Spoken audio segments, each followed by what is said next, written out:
Coba kita tes dulu, tes-tes suara Mas Alvin. Halo semuanya. Oke, hai, halo Mas Alvin. Gimana kabarnya pada malam hari ini, Mas? Mantap. Walaupun hujan tapi tetap Oh semangat. iya. Oh, oke. Gimana, apakah Mas Alvin berarti aman untuk on cam atau tidak, Mas, kira-kira? Oh iya lupa aman-aman.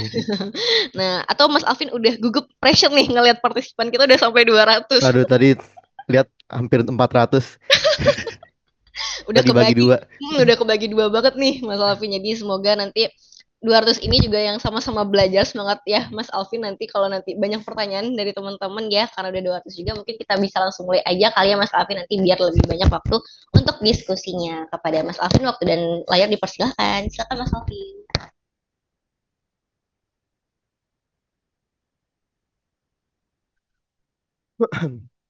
Oke, saya timpa share screen nih ya. Untuk screen saya udah kelihatan teman-teman. Sudah aman Mas Alvin. Oke, siap. Oke lah, sebelum mulai eh selamat malam ya teman-teman semua. Salam kenal. Tadi sudah diperkenalkan saya Alvin dan saya akan bawain topik pada malam hari ini yaitu tentang cyber threat intelligence. Nah, disclaimer dulu nih teman-teman, bahwa apa yang saya bawain pada saat ini di sesi malam ini itu saya sebagai personal dan tidak mewakili pemberi kerja saya gitu. Oke, next, sekilas tentang saya. Untuk saat ini saya bekerja sebagai DevSecOps Engineer di salah satu perusahaan travel online di Indonesia. Dan dari sisi pengalaman di cyber security sendiri saya udah lumayan ya 5 tahunan lah. Walaupun waktu saya lihat di chat ya dari teman-teman, kayaknya sih kebanyakan dari teman-teman mungkin masih bingung arahnya mau kemana. Terus coba-coba ikut webinar ini ngelihat wah mau kemana gitu. Atau mungkin ada juga yang udah tahu nih mau cyber security dan mau memperdalam. Nah, saya pribadi juga pernah di posisi itu. Kayak eh, awalnya pun saya backgroundnya bukan di IT ya teman-teman. Dulu saya kuliah yang nggak jauh-jauh ya masih deket lah dengan IT. Dulu saya teknik elektro kuliahnya, tapi otodidak belajar cyber security dan akhirnya bisa nyampe juga ke sini. Jadi kalau buat teman-teman yang mungkin bisa nggak sih eh, pindah gitu, miring dikit jurusannya lah, nggak sesuai jurusan, ya bisa-bisa aja lah. Karena saya sendiri juga nggak benar-benar lurus dari IT. Nah, tapi dulu dari kuliah pun saya udah otodidak, pas kerja pun juga awal-awal juga otodidak. Banyak lah belajar belajar di cyber security. Lebih banyak sih belajar, ada banyak video di YouTube, dan pertengahan saya mulai ambil sertifikasi gitu-gitu. Jadi makin dalam lah. Nah, kalau sekarang lebih ke aplikasi di DevSecOps. Oke, paling itu sekilas tentang saya. Kita lanjut. Topik yang mau kita bahas pada malam ini lebih ke cyber threat intelligence ya. Lebih kita bagi ke beberapa subtopik. Yang pertama ada pengantar cyber threat intelligence, baru threat modeling, dan juga attack flow, lalu zero trust architecture, dasar-dasarnya aja, dan the future of cyber security.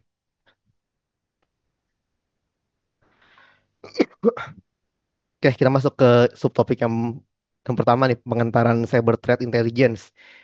Jadi kalau di Sun Tzu Art of War, ya kita lihatlah mengenal musuh sebelum mereka menyerang gitu.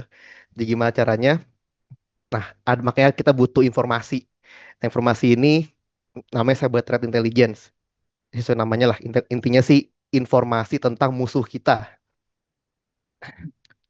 Jadi biasanya ya kita bisa ambil dua pendekatan lah kalau di cyber security. Ini terutama kita bahas yang lebih ke blue team ya, atau yang lebih ke defense-nya atau pertahanannya ya, teman-teman. Nah, kondisi pertahanan ya kita bisa ambil dua pendekatan lah. Bisa reaktif, nunggu ada yang nyerang, baru kita ngerespon, atau kita proaktif nih. Kita cari tahu siapa aja yang bakal nyerang kita, apa aja serangan-serangan yang lagi hot sekarang, dan kita coba mencegah sebelum mereka datang.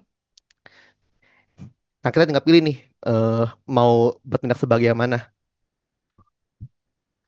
Nah, cyber threat intelligence ini akan lebih ke sisi yang proaktif nih teman-teman, di mana kita secara aktif mengumpulkan atau mencari informasi yang ada di luar sana. Ada serangan apa aja terjadi, ada grup-grup attacker, grup-grup hacker apa saja yang di luar sana nyerang apa aja, lalu gimana cara mereka menyerangnya, mereka pakai apa aja, lalu gimana caranya kita bisa mendeteksi mereka nih.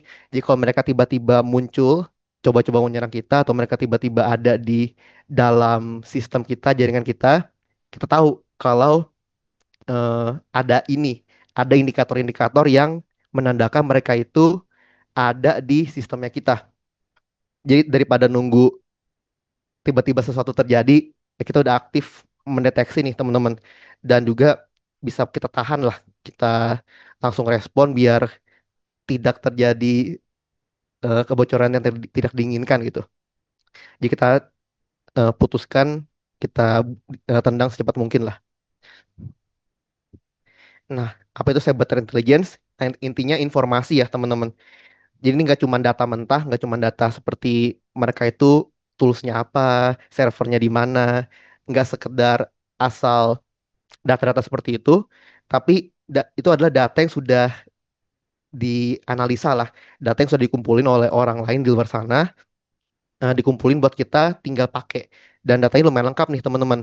Jadi kayak siapa aja, ada aktor apa aja, siapa aja grup hacker atau penyerang di luar sana, eh, lalu mereka itu ngehack siapa aja, udah mencoba menyerang siapa aja, dan gimana cara mereka menyerang, mereka pakai tools seperti apa, dan mereka bisa pakai malware nih, ada file tertentu. Nah, filenya itu punya hash atau indikator file apa aja, dan itu kita udah dikumpulin semua jadi satu nih, tinggal kita pakai nih teman-teman. Jadi dengan intelligence, dengan data yang kita, informasi yang kita punya, nah kita bisa jadikan itu sebagai knowledge kita, dan kita langsung bisa action nih teman-teman. Jadi informasi tadi bukan cuma informasi mentah, tapi kita bisa langsung action dari informasi yang kita terima itu. Misalnya, kalau misalnya ada penyerang dari luar, oh servernya dari sini nih, dari IP tertentu lah, terus datang ke tempat kita nih. Nah, kita udah tahu nih bahwa IP itu adalah IP yang berbahaya, IP yang berasal dari sumber penyerang. Nah, kita bisa langsung blok, misal di firewall, biar tidak tembus nih, dia tidak bisa akses ke aplikasi kita atau sistem kita. Karena kita udah tahu dia bukan orang baik dan kita blok. Jadi kita udah tendang dia sebelum dia masuk. Karena kita tahu ada informasi itu. Beda kalau reaktif, kita nggak tahu, dia pasti udah sempet ngelakuin scanning, ngelakuin coba-coba nih, exploit gitu. Siapa tahu kalau dia berhasil ya tembus masuk ke jaringan kita. Tapi kalau misalnya kita udah tahu dia siapa, dari awal udah kita blok, dia nggak bisa tembus. Jadi ini secara aktif kita butuh informasi. Nah, CTI ini yang konsep informasinya lah, yang nanti menyediakan informasinya buat kita. Nah, ini tadi data versus information versus intelligence ya teman-teman. Data itu bahan mentah, ibaratnya kayak data yang kita nggak bisa apa-apain lah, misalnya IP address atau domain name, kita nggak tahu dia apaan. Tapi ada juga informasi nih, misalnya kita cek di log atau mungkin ada orang lain yang ngelaporin di luar sana bahwa IP addressnya tuh orang ini coba melakukan serangan ke suatu server nih, ada yang ngelaporin, dan laporan tersebut disentralisasi lah. Ternyata banyak nih yang ngelaporin. Nah, baru ada juga yang analisa, ada grup community lah misalnya atau yang berbayar company, dia analisa nih, ini IP punya siapa, dan mereka nyerangnya kayak gimana gitu. Jadi yang kita terima nanti di CTI, Cyber Threat Intelligence, itu informasi lengkapnya teman-teman. Bukan cuma data mentah, kayak bukan cuma serangan ke suatu server, tapi kita dapat informasi yang tinggal kita pakai. Udah ada kumpulan laporan yang dianalisa, sehingga tahu nih ini siapa, indikatornya apa aja, dan cara menyerang seperti apa. Lengkap, tinggal kita implementasi aja di tempat kita, biar kita bisa langsung tahu nih, kalau ada yang IP yang sama atau indikatornya sama, langsung kita hapus atau kita blok biar dia nggak bisa masuk lebih jauh. Nah, mengapa sih ini sangat penting? Yang pertama, data ya, overwhelming data. Data itu banyak banget teman-teman. Kalau teman-teman googling atau teman-teman cari di platform manapun, itu data itu bisa banyak banget lah. Dan bahkan terpencar-pencar teman-teman. Misalnya mungkin ada, kalau teman-teman udah sempat analisis lah, misalnya ada abuse DVIP buat ngecek IP ini berbahaya atau enggak nih teman-teman. Nah, ada juga tempat kayak virus total, misalnya kita bisa upload malware, baru ada yang nge-scan di virus total, ada yang sama atau enggak dengan sampel malware yang ada lah di database dia. Nah, kalau misalnya ada yang match, mungkin dia malware gitu. Di data itu banyak dan tersebar gitu. Nah, makanya si Tia ini mereka ngumpulin data-data itu yang dilaporkan ke kita. Jadi kita tinggal baca laporannya aja, nggak perlu bongkar-bongkar data yang banyak begitu gitu. Kayak mungkin dari Honeypot juga ada tuh. Honeypot itu kayak server yang sengaja dibikin banyak celah keamanannya, tapi buat tujuan riset atau analisa. Jadi banyak celah keamanan biar sengaja diserang, baru kita ambil insight lah dari situ. Nah, insight itu juga jadi salah satu bahan buat membuat informasi di CTI ini. Jadi data source-nya banyak banget, laporan-laporan segala macam, dan kita tinggal terima informasi jadinya, yang tinggal kita action aja. Jadi kita udah nggak perlu ngelakuin scraping data, nyari data sendiri, itu udah kita udah nggak perlu lagi. Tinggal pakai informasi dari penyedia CTI-nya aja nih. Nah, lalu kedua, kita nggak perlu nebak-nebak lagi nih. Karena biasanya kalau kita analisa sendiri, mungkin ada bagian-bagian yang kita ada nebaknya lah. Mungkin pasti berbasis, tapi analisa kita ya mungkin beda lah. Bisa aja salah, bisa aja benar gitu. Nggak 100% pasti benar. Sama juga CTI juga nggak 100% pasti benar, tapi setengahnya kalau ada banyak yang ngelaporin, ya kita tahu bahwa mungkin mungkin kemungkinan benarnya lebih besar lah daripada yang ngelaporin cuma satu gitu. Jadi nggak perlu nebak, tapi informasi ini udah disediakan lah buat kita. Lalu yang mencegah pasti lebih murah daripada kalau udah jebol dan kita mesti gebenerin. Karena kalau kita cegah kan tinggal misalnya di firewall, tinggal kita blok aja IP ini atau domain ini, selesai. Dia nggak bisa masuk, dia nggak bisa ngapa-ngapain. Tapi kalau dia udah masuk nih dan mungkin dia mati-matiin server, masukin ransomware, data-data penting terenkripsi, itu jauh lebih mahal buat ngebalikin ke kondisi awalnya lah, ketimbang kalau kita tendang dia dan sebelum dia masuk. Udah terakhir ya, kita proaktif nyari datanya, jadi kita udah bisa tahu ada yang mau datang sebelum dia datang. Jadi tinggal kita blok di firewall, dia nggak bisa masuk, ya udah selesai gitu. Jadi nggak bisa ngapa-ngapain juga. Jadi secepat mungkin ya kita mencegah dan tahu siapa aja yang bakal nyerang kita sebelum serangan itu terjadi.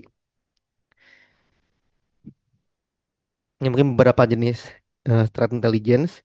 Dia ada beberapa audience lah, misalnya threat intelligence untuk secara strategik, untuk misalnya untuk manajer kita atau bosnya kita lah. Kita jangka panjang kayak misalnya musuh kita tahun depan siapa gitu. Ada grup-grup hacker apa aja yang mungkin bakal nyerang kita dan gimana cara nyerangnya, ya kita bisa ngelis itu dan indikator-indikatornya bisa kita integrasikan ke sistemnya kita, sistem keamanan kita biar kalau misalnya mereka ada yang datang, ya kita udah tahu. Nah, secara operasional ini buat tim security, dia bisa tahu ada serangan-serangan apa aja yang cara metodenya lah, metode penyerangannya. Misalnya menggunakan teknik tertentu, misalnya dari web atau gimana, dan pakai cara mereka menyerang gimana. Jadi kita bisa lihat nih dari platform CTI, Threat Intelligence ini, ada grup hacker mana aja yang lagi nyerang siapa dan mereka pakai apa aja gitu. Filenya, metodenya itu ada yang ngedokumentasikan. Jadi kita bisa pelajarin dari sana dan udah siap gitu.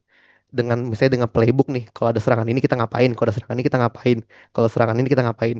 Jadi udah tahu nih kita harus ngapain sebelum kalau misalnya amit-amit mereka masuk, ya kita udah tahu ngapain, nggak kaget lagi gitu. Jadi kita pelajarin cara mereka nyerang, ya terus siapin lah playbook atau prosedur kita harus ngapain kalau ada serangan tersebut gitu. Baru secara teknis ini buat sistem atau toolsnya, ini indikator-indikator yang bisa dipakai buat mengetahui atau identifikasi bahwa ada yang nyerang kita nih. Misalnya serangan tersebut datang dari IP tertentu atau dari domain tertentu, atau mungkin dia pakai file, ngedrop file atau upload file ke server kita yang filenya tersebut hashnya punya hash value tertentu yang menandakan dia malware, atau mungkin ada URL nih, misal dia ada akses ke URL tertentu. Nah, URL tersebut ternyata udah terdokumentasi berbahaya. Nah, itu bisa ditaruh tuh di sistem kita. Contoh, IP bisa kita taruh di firewallnya kita. Jadi kalau ada yang datang dari IP ini langsung diblok otomatis di firewallnya kita, jadi nggak bisa masuk. Hash juga sama nih. Jadi mungkin kita bisa taruh semacam file integrity monitoring di server kita yang akan ngecek nih setiap file yang di-download atau file yang berubah. Kalau ada file yang ditambahkan yang hashnya sama dengan malware, bisa langsung dihapus. Jadi ada active response lah semacam itu.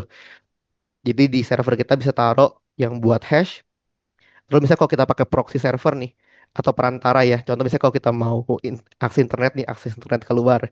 Kadang-kadang kalau di company yang lumayan gede tuh internet itu nggak bisa langsung keluar, tapi harus melewati proxy server. Di mana di proxy server itu ada pengecekannya lah, pengecekan dia ke URL mana, datanya apa aja yang keluar, itu dicek. Jadi kita bisa taruh URL tersebut di proxy server. Ada nggak nih koneksi keluar yang keluarnya itu targetnya adalah malware, targetnya adalah URL yang berbahaya. Kalau misalnya ada, kita bisa blok itu di proxy. Jadi tergantung ini menyesuaikan ke sistem atau tools yang kita punya, kita harus ngapain. Ini beberapa indikatornya IP, hash, URL, ya kita integrasikan dengan sistem yang kita punya, bisa ditaruh di mana, ya kita taruh di situ. Jadi ini bisa mencegah sebelum dia masuk, sebelum file dieksekusi, bahkan sebelum ada koneksi keluar ke internet. Ini nih secara tools otomasinya begini. Nanti secara siklus hidup CTI atau Cyber Threat Intelligence gitu. Jadi kalau kita mau pakai eh, Cyber Threat Intelligence platform, kita mau dapatin data lah, serangan-serangan di luar sana. Yang pertama kita harus tahu dulu direction nih, apa yang mau kita lindungi. Jadi ibaratnya di company kita atau di tempat kita, ada aset apa aja sih, atau kira-kira attacker tuh bakal mau apa sih dari punya kita gitu. Mau data kita kah atau mau duit kita kah? Nah, aset-aset apa yang bakal diserang. Jadi kita kayak aset identification lah, apa aja yang kita punya, apa aja mau kita lindungi gitu. Baru dari situ kita mulai ngumpulin data nih.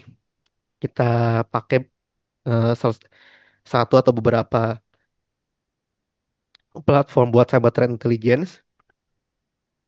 Jadi kita ngumpulin data nih, kita lihat nih ada serangan-serangan apa aja yang mentarget company-company seperti yang mirip kayak company-nya kita lah. Jadi kemungkinan besar kalau mereka diserang mungkin kita giliran berikutnya gitu. Jadi harus siap-siap dulu nih yang bisnis modelnya mirip atau mungkin yang datanya mirip itu, ya kita pelajarin dulu lah data-datanya sebelum serangan itu terjadi. Baru analisa nih, cari pola dan hubungannya. Jadi kan tadi dari informasi-informasi yang udah ada, ya kita compile lagi lah. Oh, ada grup hacker ini yang mau nyerang kita, yang berpotensi untuk menyerang kita gitu. Dan mereka mungkin menyerang kita karena bisnis model sama atau mungkin data yang disimpan mirip gitu. Baru kita laporin. Berarti kita lempar lah ke tim security biar mereka implementasi. Misalnya ada IP atau hash atau URL di sistem security mereka. Baru ada feedback nih, berguna atau enggak informasinya. Jadi apakah eh, ada false positif misalnya. Apakah blok yang kita lakukan ternyata false positif atau ternyata benar gitu. Jadi kita bisa lihat laporannya aja nih. Kalau false positif pasti ada yang ngelaporin kan, ini salah nih. Tapi kalau misalnya nggak ada laporan berarti ya benar. Dan kalau misalnya ternyata benar-benar ada dari IP tersebut atau domain tersebut yang nyerang, dan pas dicek lagi atau dianalisa lagi ternyata benar adalah orang jahat dan kita udah ngeblok, itu jadi informasi yang berguna gitu. Dan siklus ini ya berulang terus lah. Jadi kira-kira ya ini high levelnya yang dilakuin lah kalau kita udah pakai cyber threat intelligence. Nah, ini mungkin contoh eh, tech-stacknya ya. Threat intelligence ini bisa kita pakai buat apa sih gitu. Pertama sih kita punya threat intelligence platform nih. Bisa kita install sendiri di on-prem atau di server kita. Bisa juga kita ambil threat intelligence dari luar sana lah. Jadi kita akses platformnya mereka di internet, baru kita download atau kita integrasikan gimana caranya dengan sistemnya kita gitu. Tapi yang pasti threat intelligence platform ini akan berisi informasi serangan-serangan dan juga indikator-indikatornya yang bisa kita pakai untuk pertahanan kita nih teman-teman. Bisa ada informasi, ini informasi yang kita butuhin namanya IOC ya teman-teman, atau Indicator of Compromise. IOC atau Indicator of Compromise, semacam indikator yang menentukan apakah orang-orang attacker itu udah masuk atau belum nih ke tempat kita. Jadi kita punya indikator itu, bisa IP, bisa hash, bisa juga URL macam-macam. Nah, dari informasi itu kita taruh di CM-nya kita nih. atau Extended Detection and Response ya, atau macam-macam lah namanya banyak. Di CM ini atau sistem Information Event Management ini ibaratnya semacam server yang berisi log-log apa aja dari server, log security dari server, dari platform security, pokoknya segala macam. Log-lognya itu akan masuk ke satu tempat namanya CM, bisa kita analisa gitu. Jadi kita bisa juga taruh IOC-nya di CM. Jadi kita bisa tahu nih dari log-log server, log firewall, segala macam log yang kita masukin ke sini. Ada nggak nih eh, source connection atau koneksi yang datang dari IP yang berbahaya misalnya? Karena kita punya datanya, punya network lognya, trafficnya kita bisa tahu nih di CM. Ini buat yang analisa ya, SOC gitu. Buat analisa ada yang nyerang atau enggak nih. Sama di CM kan kadang ada banyak fitur juga tuh, kayak misalnya file integrity monitoring gitu, yang bisa ngecek ada file yang berubah atau enggak. Atau bahkan traffic keluar juga kita bisa cek nih. Kalau misalnya log proxy kita integrasikan juga ke CM. Jadi kita bisa tahu nih siapa yang datang, ada file apa aja dan koneksi keluar, kita bisa tahu semua lah di tools ini, di CM atau XDR ini yang kita install di endpoint. Dari sini kita tahu ada yang nyerang atau IOC-nya sesuai, dan bisa juga XDR ya. Ini kan detection and response kan. Ada bagian responnya nih. Sebenarnya dia bisa otomasi buat ngelakuin sesuatu ketika ada triggernya. Misalnya triggernya adalah ada file download dari internet atau dari mana, tapi hashnya sesuai dengan malware iOS nih.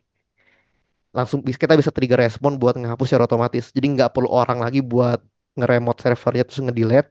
Tapi XDR ini bagian responnya itu bisa nge-delete secara otomatis. Jadi tinggal kita butuh informasi ini, ya kita integrasikan aja ke sistem yang kita punya biar dia bisa ngelakuin otomasi itu. Nah ini XDR ini lebih ke detection and response tapi buat ke endpoint ya teman-teman. Nah kalau mau kita ngelakuin otomasi yang di luar endpoint, di luar server, nah kita bisa pakai namanya SOAR nih teman-teman, atau Security Orchestration Automation Response.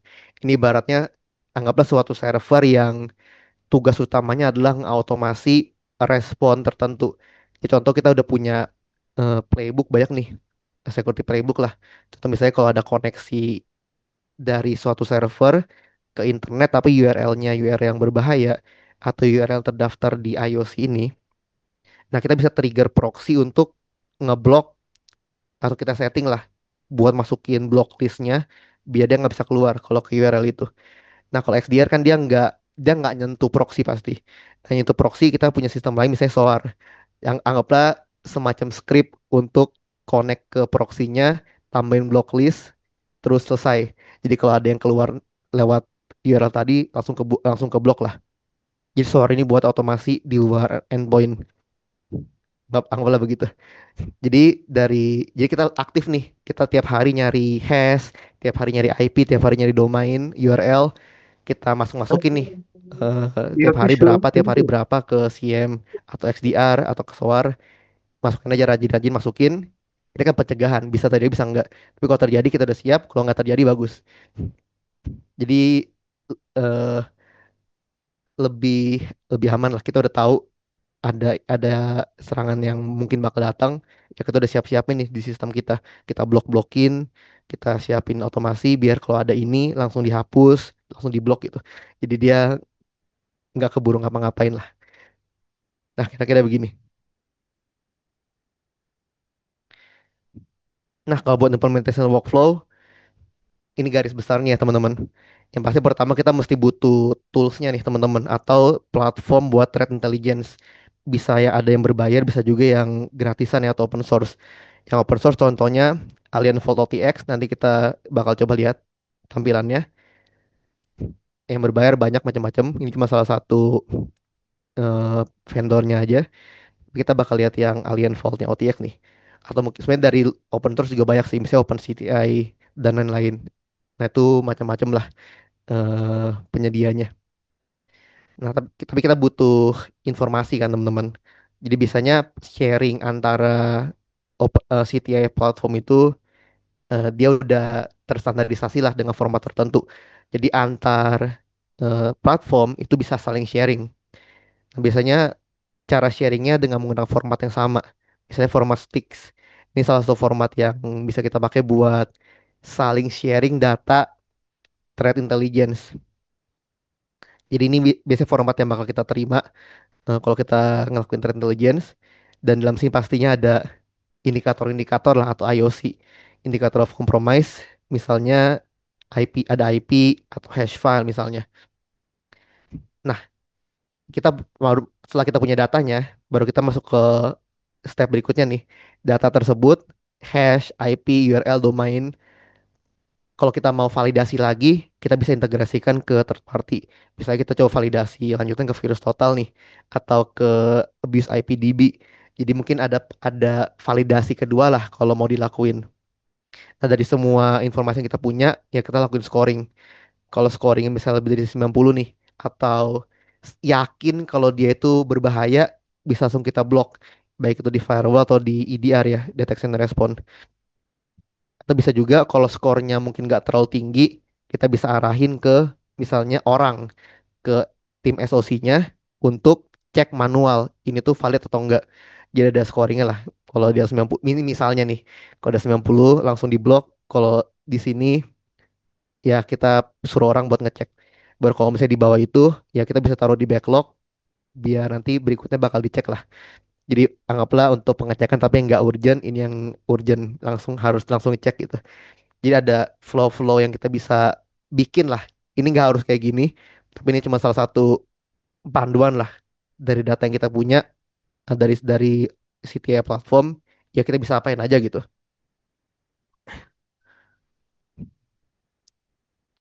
Nah, kalau dari sisi CTI sendiri udah banyak juga ya yang nerapin AI buat ngebantuin dari sisi analisa CTI-nya nih.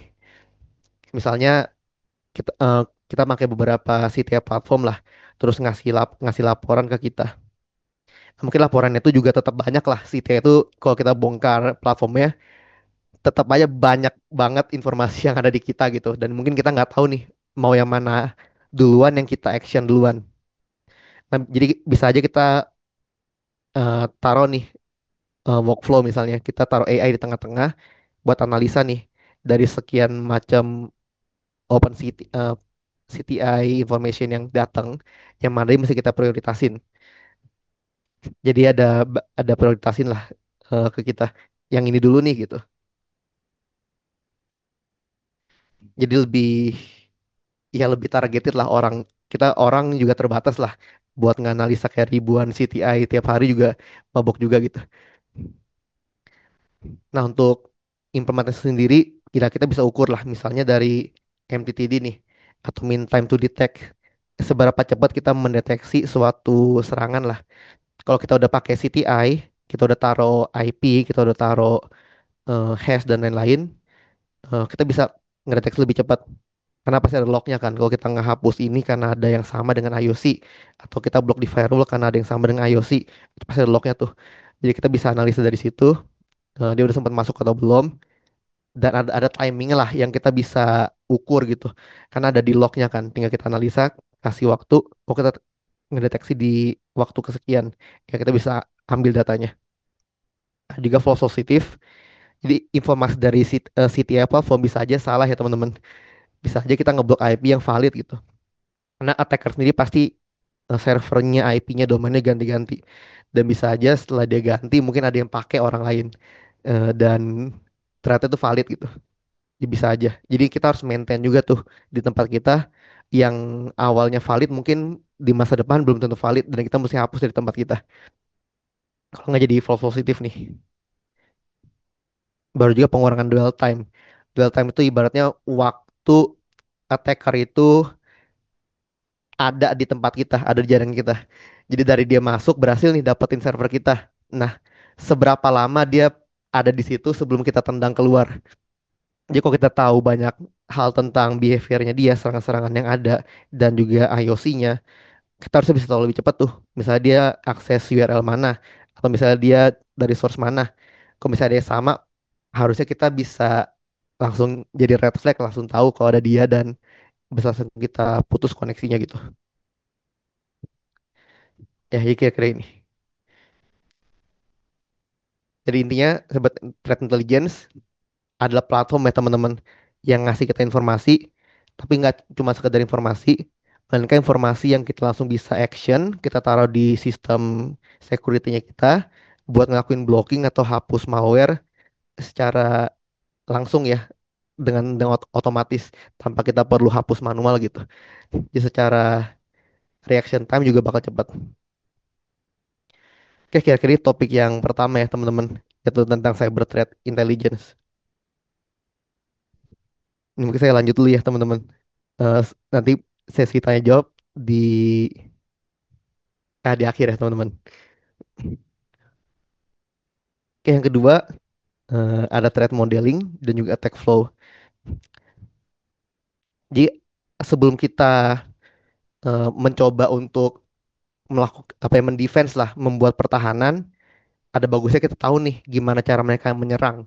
Karena kalau kita nggak tahu gimana caranya mereka menyerang, ya kita juga pertahanan yang kita bikin juga mungkin nggak sesuai dengan serangan yang bakal datang gitu.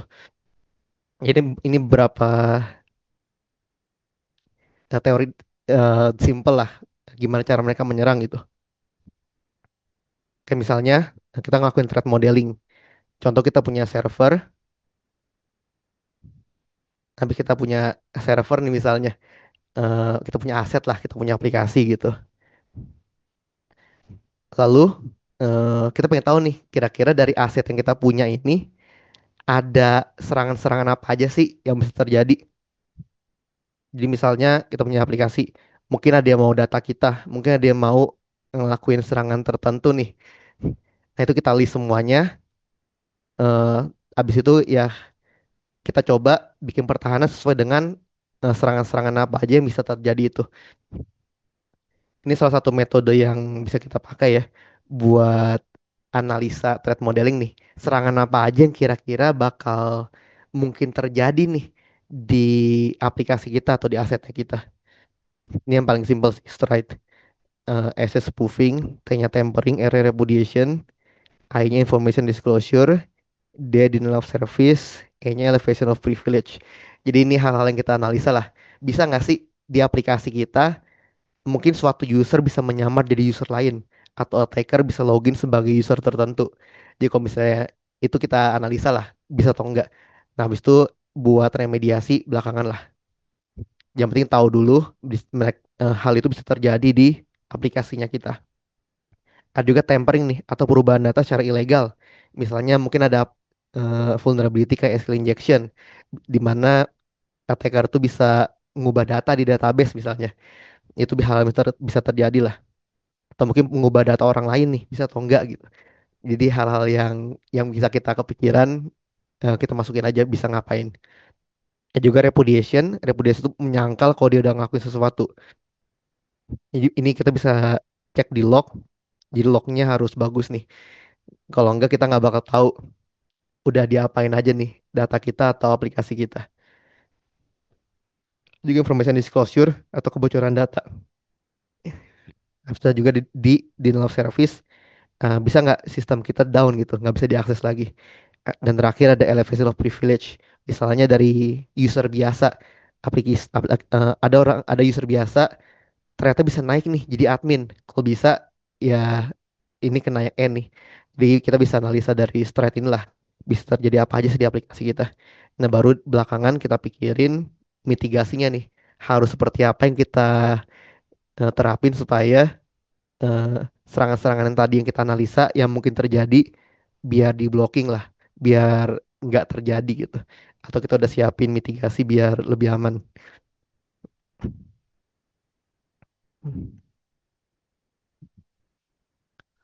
Nah selain strike tadi, mungkin ini lebih ke gim- mungkin dari sudut pandang defender ya teman-teman. Kayak gimana caranya attacker itu menyerang lah. Ini mungkin flow dari awal sampai akhir secara high level, gimana sih serangan itu terjadi gitu. Yang pertama dari sisi attacker, dia ngelakuin yang namanya reconnaissance atau mencari informasi sebanyak-banyaknya tentang target yang mau diserang. Nanti kita bakal bahas lebih lanjut lah bagian ini. Tapi ini kayak kayak misalnya nyari, misalnya dari di LinkedIn, dia kerja di mana, terus ada orang siapa aja karyawannya, ntar buat generate email list misalnya buat di phishing atau apa. Atau mungkin dia cek subdomain apa aja yang terekspos ke internet, ada aplikasi apa aja. Pokoknya semua informasi itu bakal dicari semua lah buat nyari yang namanya titik masuk atau entry point.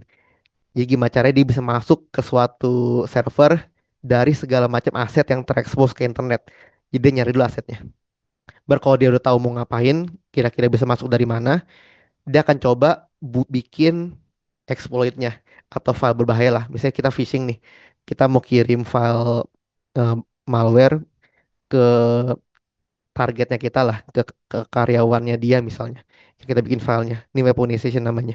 Jadi kita siapin server kita, siapin filenya attacker yang nanti akan dikirim nih ke si targetnya. Nah kalau udah jadi ya dikirim ke target atau delivery. Misalnya bisa kita kirim lewat email phishing atau bisa aja lewat USB yang kita taruh di depan kantornya dia misalnya. Siapa tahu ada nyolok gitu. Nah, ketika ada yang klik, ada yang jalanin malware ini, nah malware ini akan membuat komputernya user tadi atau suatu server yang jalan exploitnya sehingga si attackernya ini bisa mengendalikan target tersebut, bisa eksekusi komen, bisa baca-baca file, dan bahkan bisa loncat ke server yang lain. Jadi macam-macam yang bisa dilakuin. Ya karena dia udah masuk kan. Kalau dia udah masuk dia bisa macam-macam. Pas dia masuk dia ngelakuin installation atau persistence namanya. Berarti kalau dia udah masuk, dia mau tetap punya akses ke server tersebut atau ke tempat lain lah. Jadi walaupun mungkin komputer dia mati atau ada antivirus yang ngehapus, dia mau tetap mempertahankan aksesnya sehingga dia nggak hilang dari situ. Karena buat ngedapatin itu susah. Jadi kalau dia udah dapat harus dijaga biar nggak hilang. Maka dia gimana caranya persistence biar aksesnya nggak hilang. Nah kalau dia udah punya akses, baru dia ngelakuin objektifnya nih. Dia mau ngapain? Dia mau ngambil data kah? Dia mau ngelakuin transaksi kah? Atau dia mau mungkin taruh ransomware atau ngancurin sistem? Pokoknya gimana pun objektif dia. Jadi sih secara flow, ya inilah reconnaissance, bikin file, dikirim, jalankan, baru dijaga supaya nggak hilang aksesnya, baru ngejalanin tujuannya dia. Dan tujuan utama kita punya CTI ya, ini masih berhubungan dengan CTI, Threat Intelligence. Threat Intelligence itu tujuannya adalah untuk memutus flow ini. Jadi gimana pun caranya kita putus dia di tengah-tengah ini. Biar misalnya eh, malware deh, file berbahaya. File yang dia bikin atau malware yang dia bikin tuh bisa kita identifikasi lewat hash sebenarnya. Jadi kalau kita taruh hash di komputernya eh, employee, komputer target, dan ada IDR jalan lah deteksi dan respon. Jadi kalau ada file yang hashnya sama, ke upload atau dicolok di komputer ini, dia akan langsung tahu, langsung di delete. Jadi kita udah ngekat dia di proses ini dengan hash yang kita rajin-rajin buat taruh lah ke sistemnya kita. Jadi kita udah putus dia di sini. Atau bisa juga dari awal nih, sebelum dia masuk, udah kita blok dari firewall. Jadi banyak lah cara buat delivery. Atau mungkin kalau udah jadi objektif, dia mau ngebocorin data nih. Nah, buat ngebocorin data pasti dia akan kirim keluar kan. Nah, kirim kemana? Ternyata URL sama nih, kita blok di sini. Jadi gimana pun caranya informasi yang kita punya di CTI atau Threat Intelligence itu harus bisa memutus flow ini. Biar dia nggak sampai melakukan kerusakan yang lebih lebih parah lah. Jadi kalau bisa di depan lebih bagus, tapi kalau dia udah terlanjur ke belakang, usahain kita putus di step-step yang di depan ini sebelum dia berhasil ngejalanin objektifnya dia. Nah, tadi ini buat memutusnya ya teman-teman. Intinya Open CTI, CTI yang informasi kita punya, yang harus bisa ngelakuin hal-hal inilah. Kayak misalnya mendeteksi nih dari sisi IP atau hash atau URL atau domain, ini data-data itulah yang kita bisa pakai buat ngedeteksi. Baru kalau udah tahu ada deteksi, ya kita deny. Misalnya ada email datang dari domain yang udah teridentifikasi phishing nih, ya itu kita bisa blok emailnya dari email gateway. Jadi kita tendang lah, jangan masuk ke spam atau ditendang lah email jangan saya masuk ke inbox. Bisa juga kalau dia udah telanjur masuk ya, kalau dia telanjur masuk, misalnya dari IP tertentu, mungkin diakses URL tertentu, ya kita bisa blok kalau ada transfer data. Kalau udah tahu target URL-nya atau IP-nya berbahaya, ya kita bisa langsung blok lah di situ. Atau kalau nggak bisa di stop, minimal diperlambat lah, biar biar lebih susah buat attacker. Atau bisa juga kita taruh honeypot. Tadi yang server tumbal ya teman-teman. Biasanya kita taruh honeypot di internal jaringan kita, atau mungkin honeypot di aset luar lah, di expose ke internet sengaja biar diserang gitu. Jadi biar mereka nyerang honeypotnya, tapi di honeypot kan emang server yang emang sengaja punya celah keamanan gitu. Ada bisa dieksploitasi gitu. Jadi biar mereka ke sana aja, tapi aset kita aman gitu. Bisa juga kalau misalnya udah terlanjur kejadian lah, diserang malware atau mungkin kena ransomware, ya kita mesti bisa isolasi atau tahan biar dia nggak nyebar kemana-mana. Jadi ini dari ujung ke ujung lah. Kalau bisa kita di awal lebih bagus, tapi kalau udah ke belakang ini udah makin susah sebenarnya. Nah, CTI atau Cyber Intelligence ya diusahakan, kita udah ngelakuin di tiga hal yang di depan inilah. Kita bisa ngedeteksi karena kita udah punya datanya, baru kita blok. Kalau misalnya terlanjur masuk ya kita stop. Tapi jangan, ya moga-moga jangan sampai ke bawah sini lah.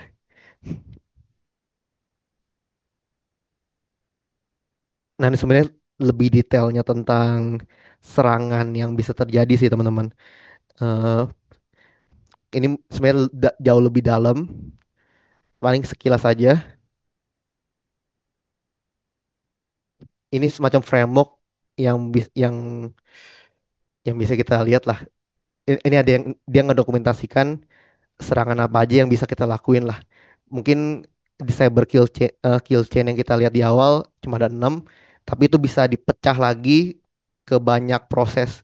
Jadi proses yang lebih detailnya lah. Nah, tapi ini bawahnya teknik-tekniknya gitu. Jadi setiap misalnya initial akses bisa ya dari aplikasi di internet yang dieksploit, dia punya akses gitu. Contohnya aja, tapi ada banyak banget cara buat dia, apa sih teknik atau prosedur yang dia bisa pakai untuk ngelakuin hal ini. Jadi banyak banget lah serangan-serangan yang bisa terjadi. Ini kategori serangannya doang nih. Tapi secara teknis macam-macam lah di dalamnya. Tapi ini kalau mau lebih detail yang tentang cara penyerangan yang bisa terjadi, bisa nge-refer ke sini. Tapi secara basic sih cyber threat intelligence udah cover semua itu secara high level.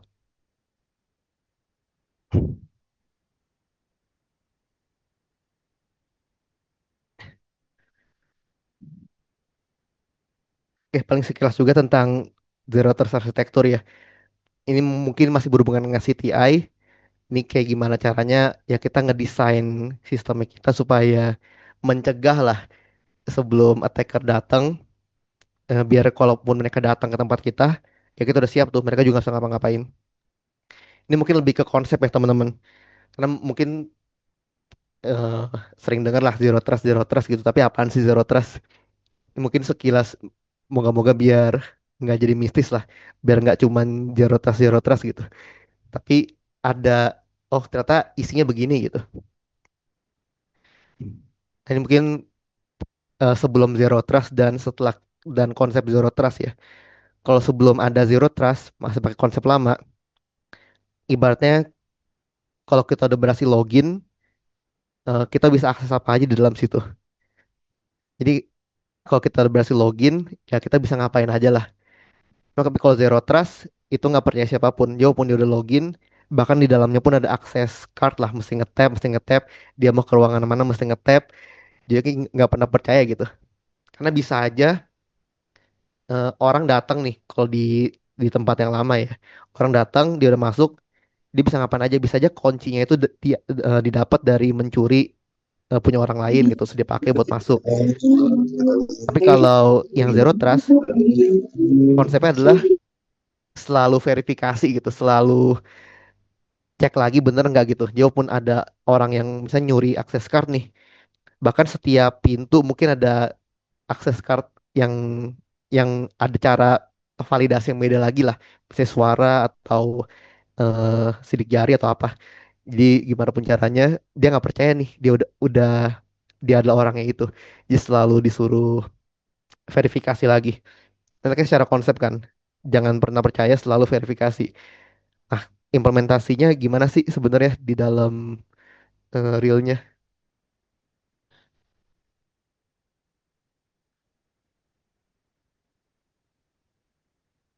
Nah, ini verifikasi. Hmm,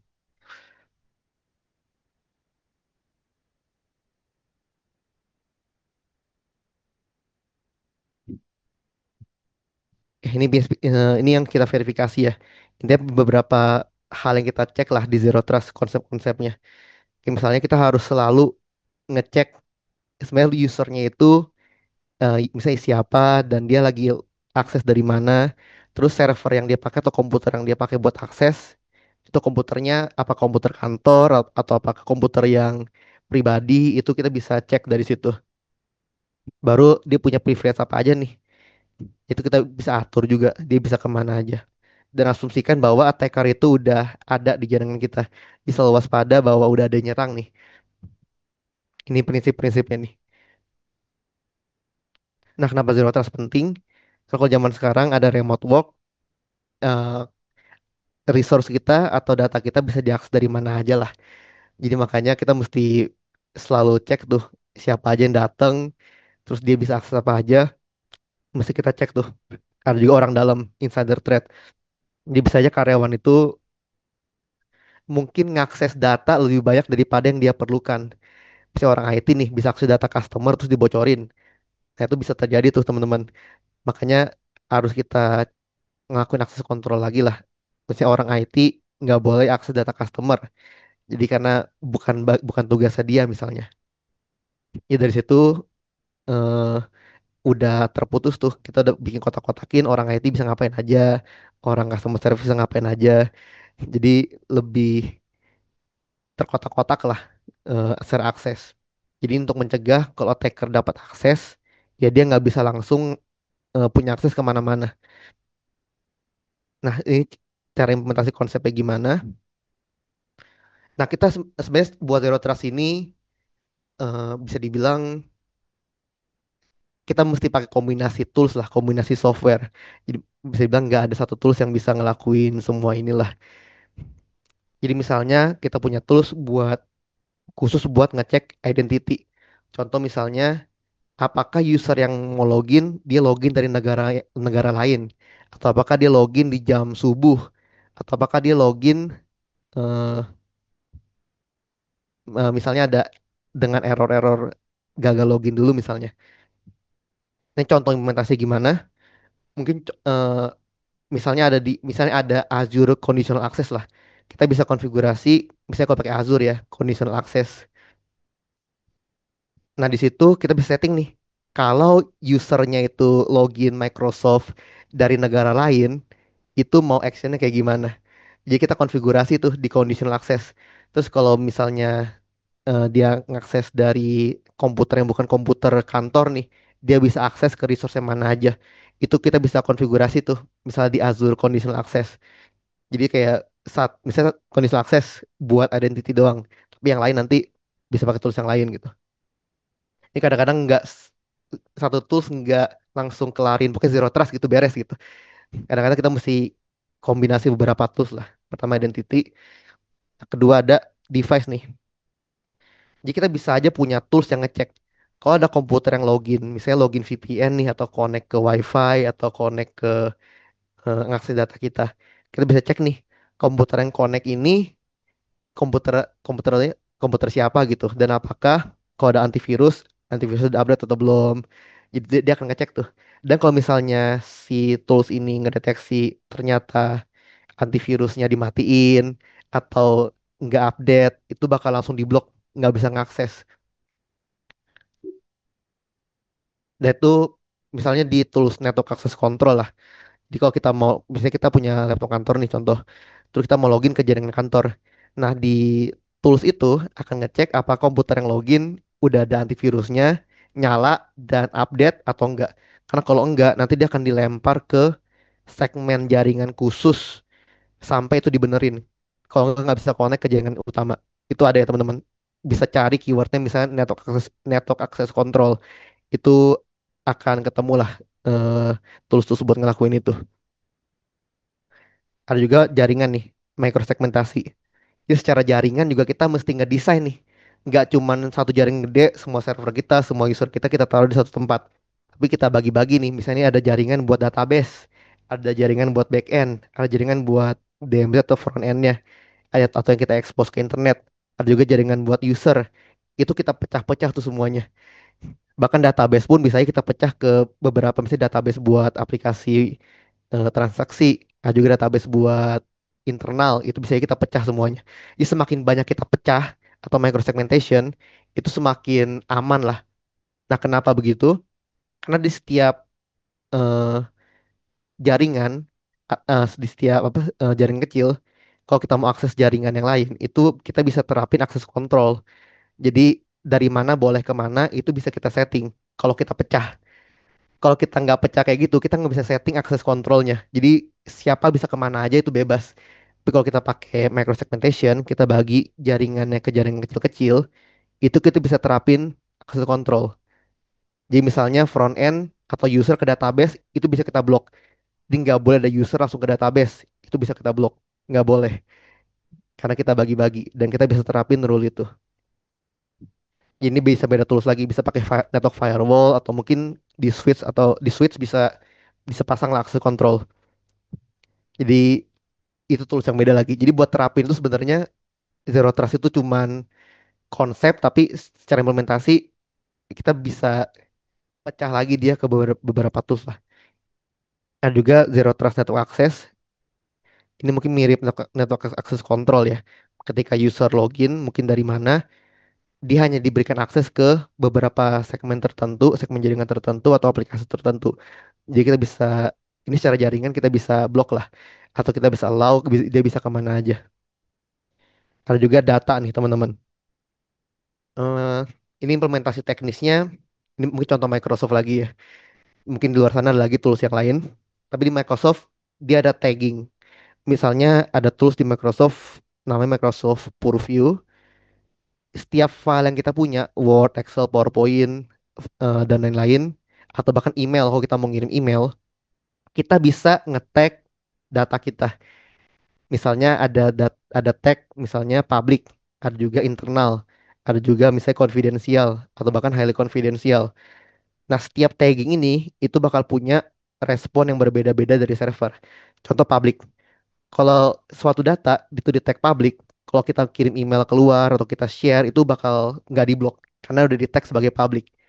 Tapi kalau misalnya tagnya internal, misalnya kita punya prosedur internal atau policy internal perusahaan, biasanya itu internal doang tuh taggingnya. Nah, kalau kita coba email, dokumen itu keluar, itu bakal terencrypt. Yang penerimanya nggak bakal bisa ngebuka. Jadi walaupun, karena taggingnya adalah internal, dikirim ke luar luar email kantor, itu nggak bisa dibuka ntar sama penerimanya. Atau bahkan kalau kita tandain dia sebagai confidential atau highly confidential, saya mau ngirim ke rekan sekantor nih, rekan sekantor, bisa aja kalau nggak saya eksplisit ngasih akses ke dia, dia nggak bisa buka karena terenkripsi. Bahkan kalau dia mau forward itu ke tempat lain atau dia mau masukin orang baru, itu harus di-approve dulu oleh si pengirim emailnya. Kalau nggak, dia nggak bisa baca juga isi emailnya. Itu kita bisa benar-benar full control tuh dengan tagging aja. Jadi kalau kita taruh implementasi semuanya, itu udah lumayan menerapkan konsep zero trust lah. Login dari luar negeri disuruh MFA misalnya, laptopnya harus laptop kantor atau harus ada antivirus yang nyala, gitu pecah-pecah jaringan dan bahkan tagging juga. Jadi nggak, data juga susah buat bocor. Jadi kalau ada attacker masuk nih, dia tuh udah nggak bisa ngapa-ngapain sebenarnya. Dia udah bisa masuknya udah bagus gitu.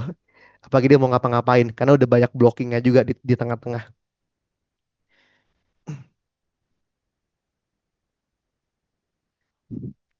Nah, buat kedepannya seperti apa sih cyber security itu? Yang pasti karena udah ada AI, AI itu bakal berperan penting banget sih dalam baik itu untuk penyerangan ataupun buat yang bertahan ya. Yang nyerang pun pakai AI, yang kita defense pun juga udah banyak yang pakai AI lah.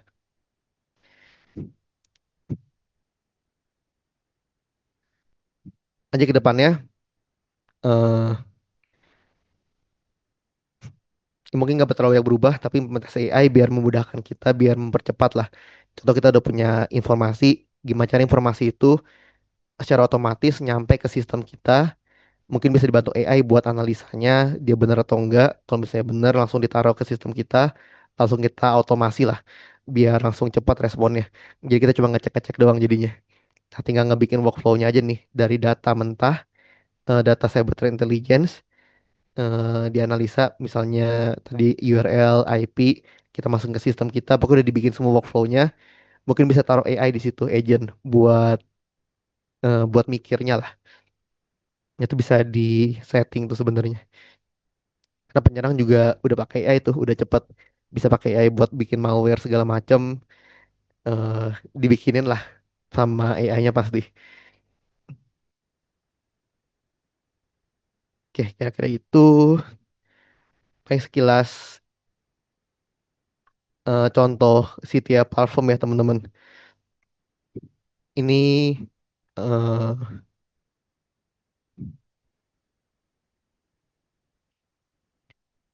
yang open source nih teman-teman, yang gratis. Ada namanya Alien Vault OTX. Nah ini open cyber threat intelligence. Jadi teman-teman bisa kalau gratisan ya bisa bikin account di sini gratis, baru ntar login habis itu. Nah habis login kira-kira bakal dapat dashboard kayak gini lah teman-teman. Mungkin nggak gitu bagus sih tampilannya. Tapi ini nyediain dalam misalnya dalam 24 jam terakhir ada laporan apa aja sih yang datang yang di report ke Alien Vault ini. Ini kemarin bukan ini, hari ini baru lagi nih.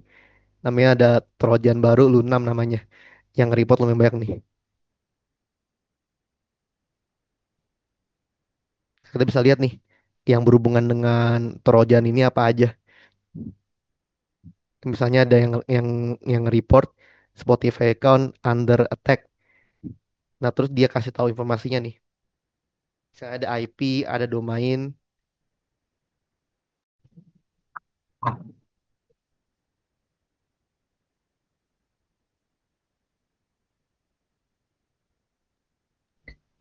Sebentar ya, teman-teman.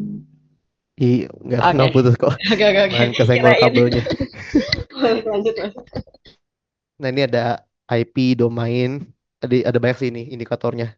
Emang kita bisa ngelihat berapa yang ngelaporin. Kalau cuma satu kayak gini mungkin false positif, tapi kalau yang banyak yang ngelaporin, ini mungkin buruk nih. Contoh misalnya kita bisa second validation. Bisa kita cek di AbuseDB. Ini buat salah satu platform juga lah. Sebenarnya ada yang nge-report IP-nya atau enggak sih gitu. Ini yang SOC mungkin bakal lihat ke sini lah. Nah ini ternyata ada yang report nih, banyak yang report ternyata. Di reportnya lumayan banyak nih. Berarti kalau banyak yang report, kemungkinan besar nih IP nggak bener nih. Dan yang report di sini juga banyak kan.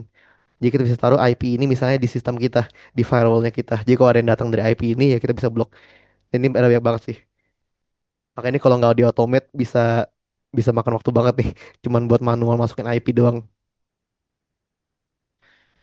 Ada juga file hash. Contoh misalnya dia taruh malware.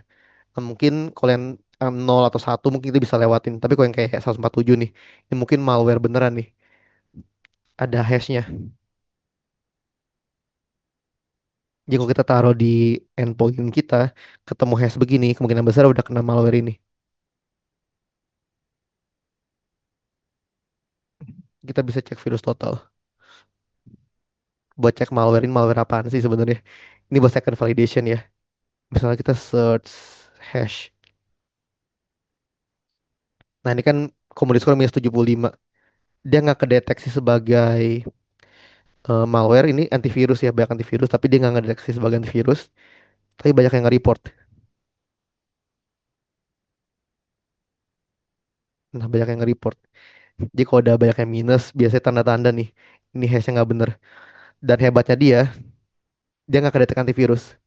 Jadi hijau semua. Jadi kalau jadi antivirus jangan terlalu percaya lah kalau buat malware. Karena malware itu bisa nge-bypass antivirus. Tapi sih banyak yang minus. Nah, kira-kira begini. Amunisinya antivirus hijau semua, tapi banyak yang nge-report. Jadi kalau udah kayak gini, ini hashnya bisa kita masukin nih ke dalam sistemnya kita. Nah, kalau mau lebih dalam tentang malware-nya, bisa ada di sini. Bisa klik malware Lunam ini, malware details. Nah, ini bisa ngelihat lah lebih dalam tentang malware ngapain aja. Ini masih baru nih, kosong. Visualization, semoga ada nih. Kalau nggak ada yang ngelaporin atau yang nggak analisa masih bisa kosong. Jadi kita bisa tahu nih cara kerja malware kayak gimana dengan dengan platform inilah.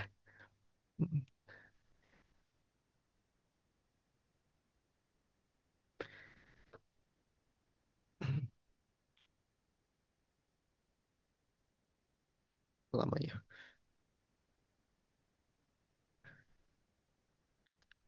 Nah, bisa juga kita pakai browse nih sambil nunggu yang ini ya. Kalau kita mau nyari tentang misalnya APT atau grup grup hacker di luar sana, kita bisa nyari adversaries, atau mungkin malware terbaru, indikator terbaru, kita bisa bongkar dari sini lah. Ini juga dari Honeypot. Honeypot juga inilah ada datanya.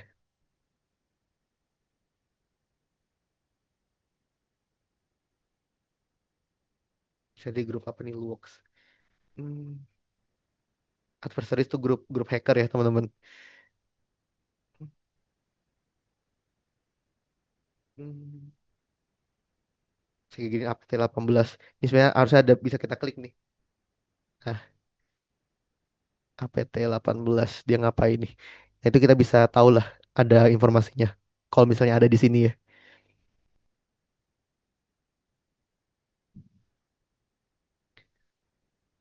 Nah, misalnya oh, ini udah lama 11 tahun yang lalu dengan yang baru. Yang baru biasa di dashboard sini. Dan kita bisa taruh juga nih. Contoh misalnya kita ada scan endpoint kan.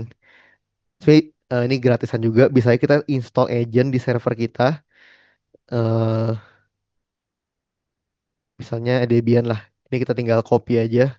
Kalau Ubuntu atau Debian apt, copy aja nanti ke install endpointnya. Dan kita bisa nge-scan. Ini saya coba nge-scan juga nih eh, salah satu malware yang lain lah. Jadi buat ngecek di server testing saya ada atau enggak tuh malware yang tadi atau ya IOC yang tadi. Nah buat nge-scan sih tinggal ini bisa kita klik ya. Terus pilih salah satu pulse. Pulse ini ibaratnya laporan lah. Ini Trojan Spy. Nah kita bisa ada pilihan run scan kan. Ini nge-scan ke server yang kita integrasikan tuh. Jadi kita bisa tahu apakah si server yang kita punya itu kena iOS ini atau enggak. Langsung dicek sama dia. Kita integrasikan aja tuh. Ini salah satu contoh aja. Isinya kira-kira begini, threat intelligence. Intinya sih IP, hash, domain, URL itu banyak lah di sini. Tinggal kita cari aja yang mana yang benar. Dan ini yang terupdate ya teman-teman. Ini dalam 24 jam terakhir misalnya. Serangan-serangan yang up to date. Mungkin 7 hari terakhir apa gitu yang lagi rame.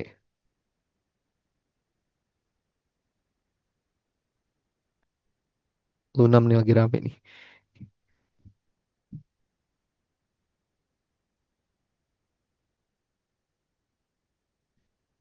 Akhir-akhir ini sih. Jadi kita bisa tahu yang lagi rame apa. Dan kita langsung langsung pasang tuh di tempat kita buat bertahan nih.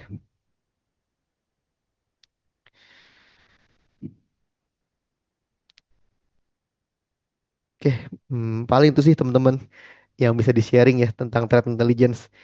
Jadi intinya sih kita punya informasi dan kita ngelakuin pencegahan dari informasi-informasi yang kita punya. Dan kalau bisa secara otomatis, kan datanya tetap banyak. Walaupun udah dikompil, tetap aja banyak datanya.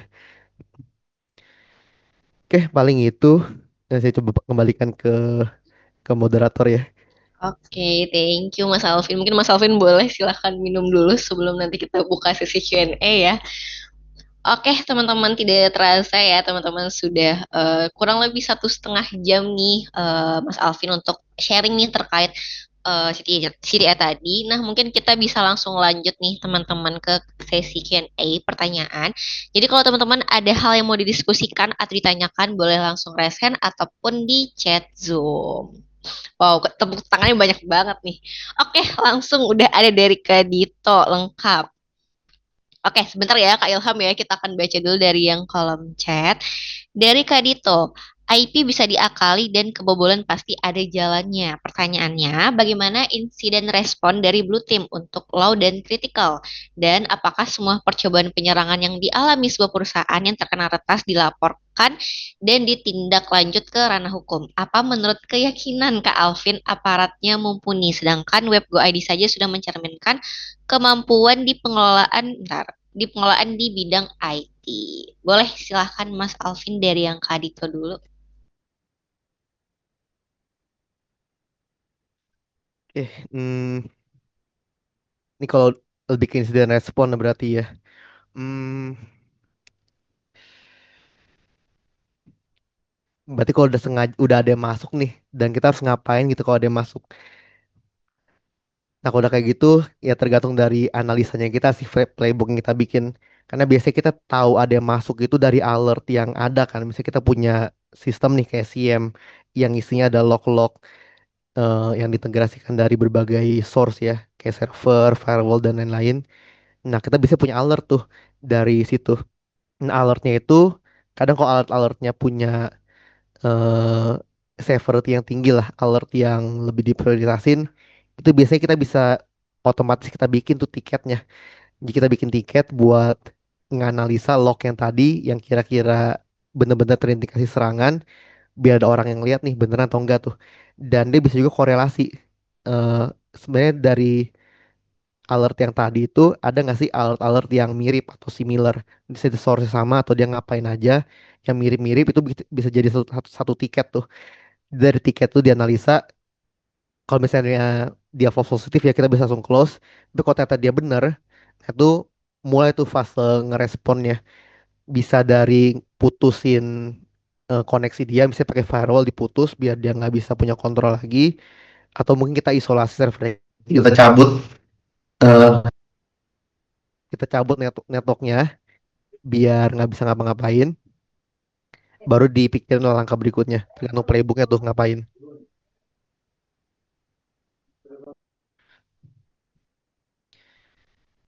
Biasanya dari situ. eh Kalau kerana hukum sih tergantung ya, biasanya orang pada nggak ngelaporin sih kalau begitu-begituan, kecuali perbankan ya, perbankan setiap ada insiden harus dilaporin ke OJK, itu wajib. Tapi mungkin kalau di luar perbankan, kalau di Indonesia mungkin nggak tentu mau ngelaporin sih, tergantung ya. Belum sih, tapi kira-kira gitu perbankan yang tahu pasti harus ngelaporin karena dia diawasin OJK.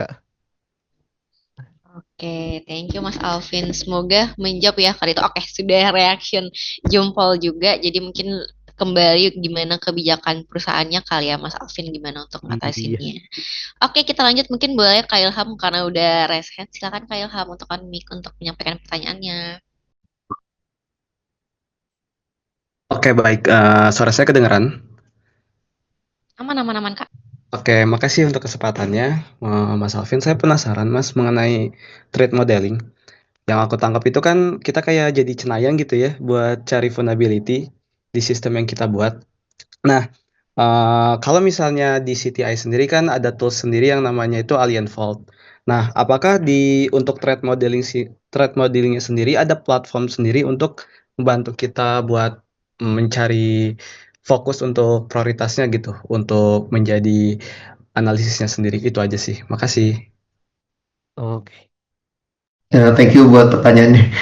Eh, Soalnya sudah ya.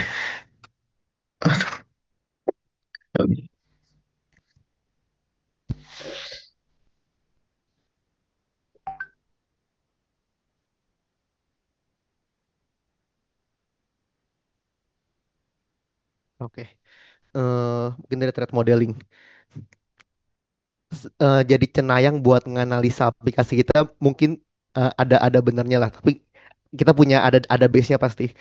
Biasanya kita nggak kita punya punya punya data lah, nggak mentah-mentah cenayang gitu. Biasa kita dari dokumen desain. Contoh misalnya kita mau bikin aplikasi nih. Setelah sebelum bikin aplikasi pasti ada desainnya dulu kan. Misalnya arsitekturnya kayak gimana, dia mau punya fitur apa aja, mau nyimpen data apa aja, ada fungsi apa aja mungkin. Itu kan jadi data yang bisa kita analisa kan buat oh dari fitur-fitur yang dia punya bisa terjadi ini nih. Nah itu jadi ada base-nya lah eh, buat kira-kira serangan apa yang bisa terjadi dari desain yang kita punya gitu. Jadi butuh dokumen desain buat ngelakuin threat modeling. Jadi dari dokumen desain baru dari desain tersebut ya kita lihat-lihat tuh ada apa aja yang bisa terjadi. Jadi nggak benar-benar cenayang lah. Tapi ada dokumen desain yang kita bisa lihat. Jadi nggak harus jadi produknya dulu, tapi dari desainnya udah cukup buat kita ngelakuin threat modeling. Bahkan kalau eh, desainnya dimasukin nih ke dalam AI misalnya, AI itu bisa ngelakuin threat modeling sendiri tanpa perlu kita manual ngeliatin. Nah, habis itu buat threat intelligence nih. Nah, sebenarnya banyak banget data yang bakal ada kan, dan kita mesti ngeprioritasin sebenarnya. eh yang gampang sih ngelihat yang paling gede lingkarannya atau enggak sesuai dengan industri kita masing-masing. Kalau enggak kita bisa taruh AI agent yang narik data misalnya setiap hari dari misalnya dari Unfold, dari OpenCTI atau dari tools manapun lah. Baru dia yang analisa biar dia yang ngasih rekomendasi ke kita. Jadi nggak perlu kita yang ini, nggak perlu kita yang nyari. Jadi kita tinggal nunggu rekomendasinya dari AI. Itu juga salah satu solusi sih. Karena yang banyak banget datanya. Ya moga-moga menjawab sih Mas. Oke, boleh silakan Kak Ilham konfirmasinya dulu. Boleh boleh nanya sekali lagi nggak, Mbak? Ah, Boleh, boleh, boleh, boleh, aman, aman. Pas ya. Kalau misalnya desain desainnya itu dimasukin ke AI, bukannya secara evidence berbahaya ya? Kalau misalnya si orang tersebut tuh udah kerja di perusahaan yang cukup agak misalnya perbankan dan lain sebagainya. Mungkin itu sih aku penasarannya. Makasih. hmm, tergantung jawab tergantung risk appetite masing-masing ya. Kalau perbankan biasanya nggak boleh sih buat ngupload ke situ. Buat perusahaan-perusahaan lain yang mungkin di luar perbankan mungkin masih boleh, tapi dengan catatan bukan yang open source, bukan yang gratisan. Contoh mungkin di perusahaan tersebut mungkin udah beli nih platform AI buat dipakai internal, harus pakai itu bisa. Tapi kalau di luar itu biasanya nggak boleh. Jadi kita bisa kayak gitulah, yang mana yang boleh, mana yang enggak. Ya kita ikutin aja mana yang boleh. Tapi kalau emang nggak boleh semua berarti emang nggak boleh pakai AI berarti. Karena ada yang nggak memperbolehkan sebenarnya. Ada juga yang bolehin tapi terbatas. Jadi tinggal ikutin aja sih yang mana yang boleh. Ya paling itu. Gimana Kak Ilham kira-kira? Oke, cukup Mbak. Makasih banyak. Oke, thank you Kak Ilham dan juga Mas Alvin nih. Kita lanjut dari Kak Abdul Rosid. Bagaimana CTI dapat membantu mendeteksi serangan APT, Advanced Persistent Threat? Boleh, silakan Mas Alvin. APT itu grup hacker ya teman-teman. Yang mungkin grup hacker yang punya teknologi dan duit yang gede gitu. Jadi dia bisa ngelakuin serangan-serangan yang yang mungkin nggak terdeteksi lah. Nah, itu lumayan susah tuh buat ngedeteksi APT. Mungkin yang kita lakuin dari CTI ini lebih ke apa yang udah di-report kan. Jadi kalau yang udah di-report, kita bisa tahu masalahnya yang belum di-report nih, yang nggak ada di platformnya kita. Nah, biasanya si APT itu banyak banget manfaatin resource-resource mereka yang belum pernah di-report lah. Nah, itu ya bagian susahnya. Jadi biasanya kalau udah kayak gitu, berarti dari behavior sih. Karena kalau dari IP, dari hash, itu semua bisa bisa dimainin lah, bisa diganti-ganti sama mereka. Tapi kalau dari sisi behavior, terus pertahanannya kita misalnya, kita udah ngelakuin microsegmentation, kita udah pasang akses control list yang bagus, itu bisa mencegah mereka ngelakuin serangan yang macam-macam lah. Kalau kita terapinnya bener. Jadi berarti kalau di security ada apa ya, defense in depth lah, atau pertahanan yang berlapis-lapis gitu. Jadi kalau dia tembus ke sini masih ada pertahanan lain di belakang-belakangnya gitu. Karena emang susah kalau APT yang udah banyak duit banget, banyak resource banget, orang ngejago-jago, itu pakai CTI, hash, IP itu bisa nggak guna. Kok karena mereka bisa aja masuk-masuk aja. Karena mereka mungkin juga punya senjata kayak Zero Day ya, semacam celah keamanan yang nggak ada yang tahu kecuali mereka gitu. Jadi mereka bisa bebas masuk keluar gitu. Nah itu makanya eh ya lebih ke behavior sih, harus ngeliatin ini ada yang aneh nggak sih tempat kita gitu. Karena bisa APT juga mereka tuh main aman, main diem. Jadi nggak langsung ngerubah, bisa lama, bisa berbulan-bulan gitu di sistem kita. Bisa buat ekstraksi data pelan-pelan gitu. Itu kadang bisa susah ketahuan. Jadi lebih ke pertahanan yang kita punya sih, buat apa ya bahasanya ya. Beberapa mereka tembus juga kita punya pertahanan lain lah. Karena grup hacker yang benar-benar punya duit dan resource itu bisa tembus, bisa tembus sih. Oke, thank you Mas Alvin. Semoga menjawab ya tadi dari Kak Abdul. Kita lanjut dari pertanyaan Kak Salsani, Mas. Mas mau nanya, saya masih bingung perbedaan antara XDR dan SOER. Itu apa ya, Mas? Boleh silakan Mas Alvin. XDR sama Solar. Ada gambarnya nggak ya di internet? Hmm,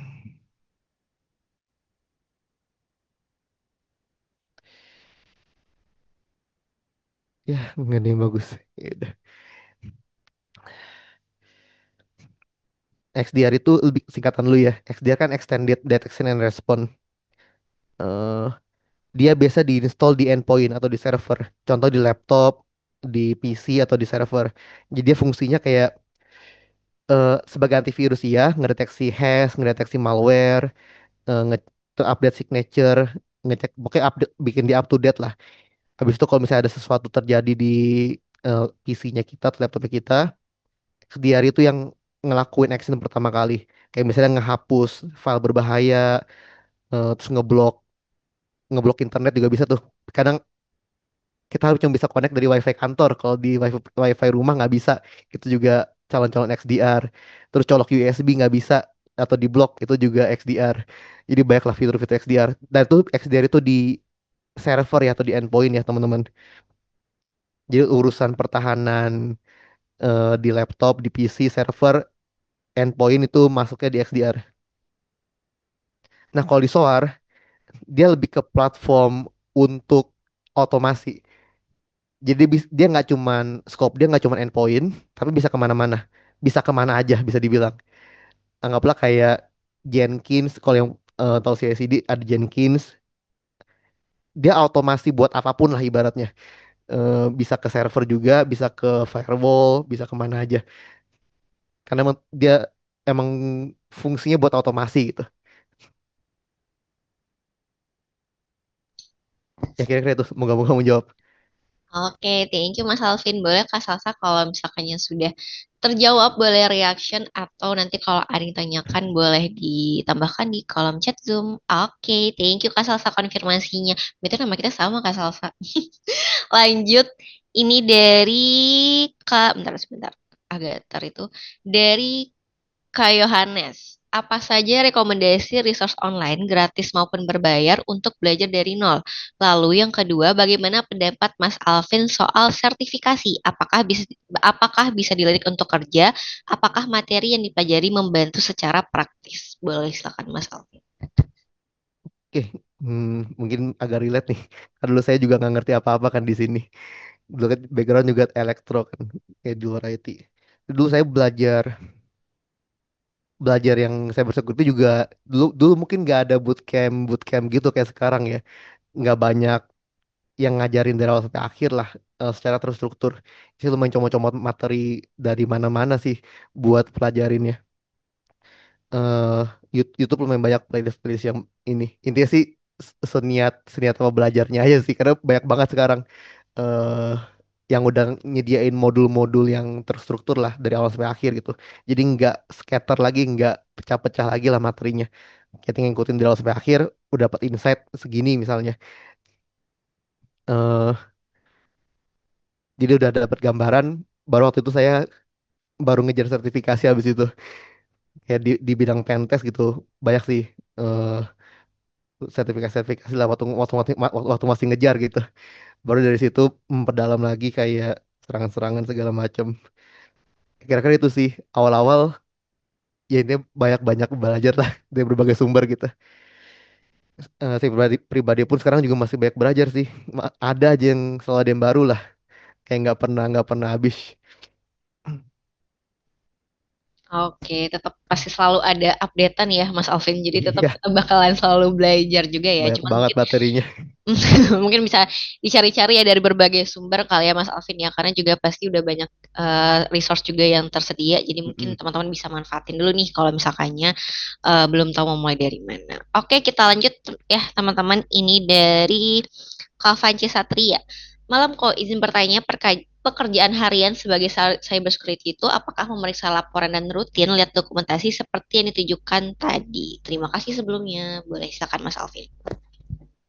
Oke, jawabannya sih tergantung posisi cyber security-nya di mananya ya. Kalau di blue team lebih ke misalnya lebih ke security operation center nih. Dia makanan sehari-harinya ngeliatin log, ngeliatin CTI dan masukin hash sih. Kalau kalau kita di security operation center ya SOC. Kalau di red team atau pentest ya biasanya ya ngetes, coba nyerang bikin laporan gitu. Ada juga yang misalnya bagian GRC, bagian policy, dokumen, audit, nah itu beda lagi tuh. Dia bisa ngurusin checklist, bikin laporan, terus ngelihat risk register, terus lihat deviation lah atau misalnya ada sesuatu yang tidak sesuai prosedur mau di-exclude, ya dia analisa dulu macam-macam sih tergantung posisinya di bagian mananya lah. Nggak selalu depan alert atau depan threat intelligence kayak gini sih. Oke, berarti tetap ya disesuaikan dengan role-nya dan juga mungkin skop perusahaannya ya kali ya Mas Iya. Alvin ya. Jadi daily cyber itu. Oke, kita lanjut dari Kak Ahmad nih. Halo Kak, saya seorang SOC analis. Izin tanya, dengan berkembangnya platform cyber threat intelligence baik open source seperti OpenCTI maupun solusi komersial seperti Google Threat Intelligence serta semakin luasnya penerapan security automation dan SOAR, sejauh mana teknologi ini mampu mengurangi false positif dan beban kerja analis SOC? Apakah ke depannya platform CTI dan automation berpotensi menggantikan peran-peran tertentu di SOC atau justru tetap membutuhkan peran manusia dalam proses pengambilan keputusan. Boleh silakan Mas Alvin. Oke. Maksudnya platform CTI mau yang gratis, open source ataupun yang berbayar ya. Itu intinya udah ngumpulin informasi buat kita kan, tinggal kita pakai informasinya. Cuma walaupun mereka udah ngumpulin juga tetap aja banyak lah yang dikasih ke kita. Karena emang serangan itu sebanyak itulah sekarang. Nah, buat ngeprioritasinnya atau bikin kita nggak pusing, maksudnya ada automation sih. Di setiap ada laporan baru nih dari CTI platform, ya kita langsung masukin nih, ada otomasi yang masukin ke servernya kita. Biasanya sih tergantung proses ya. Bagusnya sih di otomasi langsung masukin. Kalau yang skornya tinggi lah, atau yang misalnya tadi pulsnya banyak, atau yang banyak yang ngelaporin itu bisa kita langsung masukin. Tapi kalau yang dikit mungkin bisa kita masukin backlog biar kita analisa gitu. Jadi lebih memudahkan kita lah. Harus ada otomasinya sih. Karena biasanya ada bagian-bagian yang repetitif yang kalau skornya tinggi atau kita udah ikutin policy atau prosedurnya ngerjainnya begini dan pasti begini terus, ya kita bisa otomasi bagian itu. Biasanya skor-skornya confidence tinggi, kita langsung masukin aja. Yang rendah baru kita analisa dia false positif atau bukan. Oke, berarti tetap masih Tetap ada bisa bekerja samanya lah ya Mas Alvin ya kita dengan iya. automation itu ya. Tergantung bagaimana kita bakalan ngejalaninnya. Oke, semoga menjawab ya Kak ke Ahmad tadi. Kita lanjut dari Kak Fadil. Bagaimana penerapan Zero Trust Arsitektur dalam membantu manajemen tim untuk memastikan setiap anggota hanya memiliki akses sesuai peran dan juga tanggung jawab? Boleh silakan Mas Alvin. Hmm, oke.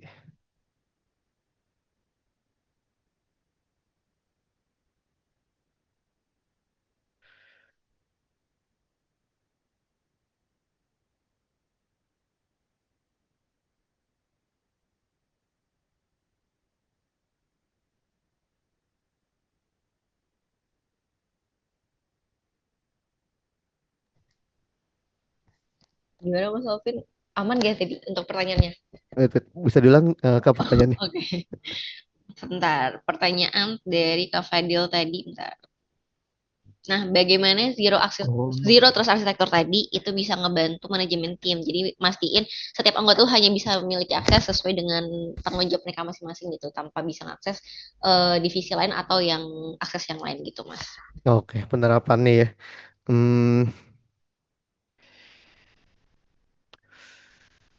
tergantung nih. Kalau di level aplikasi, kita bisa bikin aplikasi kita atau ngedesain aplikasi kita udah punya tuh role based access control. Misalnya dia punya role user biasa, mungkin punya role admin, punya role manager, punya role apa. Nah, role-role itu yang habis itu kita kasih akses nih. Setiap role itu bisa ngapain aja. Kenapa sih setiap role beda-beda tuh aksesnya. Nah, baru tiap user dia assign role tadi. Itu kalau di level aplikasi ya. Nah, kalau di level jaringan, misalnya dia bisa ke server mana aja gitu. Nah, itu harus dikonfigurasi. Biasa ada toolsnya sih. Kayak misalnya di network access control bisa, atau di ZTNA tadi di Zero Trust Network Access bisa, atau enggak satu lagi, eh apa namanya ya, semacam kalau kita mau akses ke suatu server kita mesti approval dulu, itu juga bisa kita lakuin. Macam-macam sih penerapannya. Jadi kita nggak bisa langsung nge-remote ke suatu server lah atau punya akses ke suatu server. Ada role-nya. Misalnya kalau kita pakai cloud juga, misalnya di AWS nih atau dimanapun itu. Karena kita bisa bikin role kan, atau bikin account buat kita sendiri atau buat user tertentu.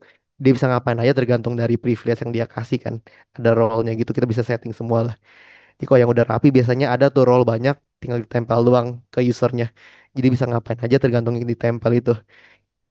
Mungkin mainannya sama access control list lah. Mungkin yang paling deket AWS role itu, cloud role itu. Oke, berarti tetap disesuaikan juga ya berarti ya Mas Alvin dengan keperluannya. Iya, tergantung pakai apa. Tergantung juga toolsnya apa yang dipakai juga nanti ya Mas. Dan mungkin data-datanya seberat apa juga ya. Oke teman-teman, karena tadi sudah aku mention juga kita bakal maksimalin Q&A sampai jam 8.50. Mungkin aku bakalan jadikan ini satu pertanyaan terakhir ya. Dan mungkin ini juga mewakili beberapa teman-teman yang lain. Dari Kak Edi nih, orang yang masih ngawang-ngawang perihal cybersecurity, planning apa saja yang harus dipersiapkan untuk menuju expert menjadi cybersecurity dan planning apa saja nih yang harus dipersiapkan untuk masuk ke dalam satu perusahaan yang bekerja sebagai cyber security. Boleh silakan Mas Alvin. Hmm, mungkin pengalaman orang bisa beda-beda sih ya. Cuma kalau dari pribadi, eh, saya bakal nyari materi sih yang udah terstruktur. Kayak mungkin dari playlist atau dari sertifikasi mana yang mungkin levelnya masih sama dengan levelnya kita sekarang lah. Biar kita naik level gitu. Karena saya pernah tuh eh, mau coba loncat ke level tertentu dan itu nggak nyampe. Dulu pernah. Kayak ada buku dulu, namanya Hacker Playbook. Yang teman-teman sempat ada nyari juga lah. FYI, ini buku saya baca 4 kali, yang keempat kali saya baru ngerti. Pertama, kedua, ketiga saya nggak ngerti isinya apaan. Yang keempat baru ngerti. Jadi eh ada banyak lah. eh Ibaratnya pertama sih cari materi sesuai level dulu, baru naik pelan-pelan gitu. Karena kalau saya coba-coba, saya hacker playbook nih, banyak yang nyaranin hacker playbook pas belajar. Pas saya baca saya nggak ngerti. Karena berarti belum nyampe tuh saya tuh buat ke level itu. Katanya belajar dulu tuh yang lain-lain. Tergantung dari targetnya juga sih kita mau belajar apa. Misalnya kita mau fokus ke web nih, ya belajar materi webnya dulu. Atau mau fokus ke network, belajar dulu networknya gitu. Tapi sebelum masuk ke security, eh, bagusnya ada basic basic dikit sih, bisa di jaringan komputer. Jaringan juga dulu saya belajar jaringan. Saya sebelum belajar security, saya belajar jaringan komputer dulu tuh. Terus saya belajar dari buku kan. Dulu materinya belum terlalu banyak tuh, nggak kayak sekarang. Dulu saya belajar dari buku, protokol protokol gitu-gitu, IP dan lain-lain. Baru saya masuk ke security habis itu. Ibaratnya susah sih buat security tapi nggak ngerti jaringan. Karena banyak banget nyentuhnya. Jadi kalau ada yang tahu jaringan sih security, sebenarnya nggak butuh jaringan yang terlalu dalam. Tapi jaringan komputer dulu, baru security basic lah. eh yang playlist dari YouTube atau dari mana bebas. Atau ada sertifikasi yang basic-basic tuh. Kayak misalnya EJPT atau sejenisnya lah. Itu lumayan bagus juga tuh. ya buat basic-basic asal tahu dulu, baru habis itu naik level lagi. Kan ibaratnya kadang-kadang apa ya, pas tahu yang basic itu belum bisa ngapa-ngapain gitu. Kayak ibaratnya security di luar sana mungkin pertahanannya udah lebih bagus lagi. Jadi kalau kita tahu basic doang kayak nggak bisa ngapa-ngapain gitu. Waktu saya di level itu kan kayak tahu ini tapi kok nggak bisa ngapa-ngapain gitu. Baru belajar lagi, eh, lebih ke spesialisasi sih. Bisa masuk ke pentest, bisa web, bisa network, atau mungkin spesialisasi misalnya ke aplikasi. Kalau saya kan ada DevSecOps kan itu lebih ke otomasi buat pengembangan aplikasi misalnya. Ada juga misalnya fokusnya ke SOC, ke defense, itu juga bisa. Ya tergantung mau spesialisasi kemana baru fokus ke situ. Tapi ujung-ujungnya nanti bakal pelajari beberapa spesialisasi juga gitu. Jadi belajar ini, terus saling terkait. Karena mereka semua kayak saling terkait gitu. Bisa kita posisi di defense, tapi pas kita belajar attack, atau saya DevSecOps belajar attack, itu sangat membantu gitu. Buat tahu konteksnya dia bisa ngapain aja. Jadi saling berhubungan lah apa yang kita pelajarin, mau itu attack, mau itu defense, SOC, monitoring, dan lain-lain. Bahkan ngoding juga sangat membantu sih. Ngoding lumayan ngebantu sebenarnya. Terutama kalau di mengamanin aplikasi yang kita bikin ya. Jadi semakin apa ya, banyak belajar otomasi juga gitu, DevOps dan lain-lain. Bahkan makin kita belajar, makin banyak yang kita mesti pelajarin gitu. Kayak nggak habis-habis jadinya. Ya kira-kira itu sih, makin makin nyebar lah dan saling membantu Oke. gitu. Oke, thank you Mas Alvin. Dah semoga bisa menjawab ya teman